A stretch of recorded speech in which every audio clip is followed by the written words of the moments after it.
जय श्री कृष्ण। आइए तो आज सभी मिलके योगिनी एकादशी की कथा सुनते हैं। धर्मराज युधिष्ठिर कहने लगे कि महाराज, मैंने ज्येष्ठ शुक्ल एकादशी के व्रत का महात्म्य सुना।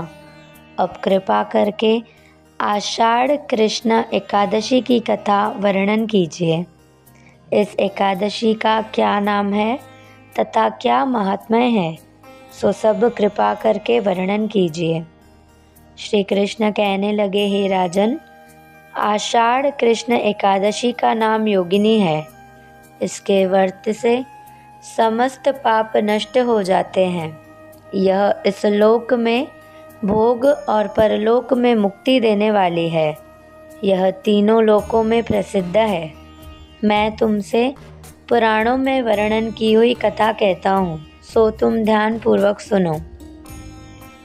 स्वर्ग धाम की अलकापुरी नामक नगरी में कुबेर नाम का एक राजा रहता था। वह शिव भक्त था और प्रतिदिन शिव की पूजा किया करता था। हेम नाम का एक माली पूजन के लिए उसके यहाँ फूल लाया करता था। उस हेम माली की विशालाक्षी नाम की अत्यंत सुंदर स्त्री थी। एक दिन वह मानसरोवर से पुष्प तो ले आया, परंतु कामासक्त होने के कारण वह अपनी स्त्री के हास्य विनोद तथा रमण करने लगा। इधर माली दोपहर तक पुष्प लेकर राजा के पास नहीं पहुंचा। उधर राजा उसकी राह देखता रहा।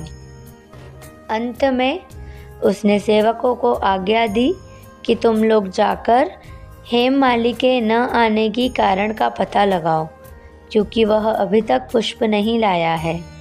सेवकों ने कहा कि महाराज, वह पापी अतिकामी है, अपनी स्त्री से हास्य विनोद तथा रमण कर रहा होगा। यह सुनकर कुबेर ने क्रोधित होकर उसे बुलाया। हेम माली राजा के भय से कांपता हुआ उपस्थित हुआ। राजा कुबेर क्रोध के मारे, जिसके होंठ काँप रहे थे, कहने लगा, अरे पापी, नीच कामी, तूने मेरे परम पूजनीय ईश्वरों के भी ईश्वर की श्री शिवजी महाराज का अनादर किया है। इसलिए मैं तुझको श्राप देता हूँ कि तू स्त्री का वियोग सहेगा और मृत्य लोक में जाकर कोढ़ी होगा। हे राजन, यह योगिनी एकादशी का व्रत 88,000 ब्राह्मणों को भोजन कराने के बराबर फल देता है। इसके व्रत से समस्त पाप दूर हो जाते हैं और अंत में स्वर्ग की प्राप्ति होती है। जय श्री कृष्ण।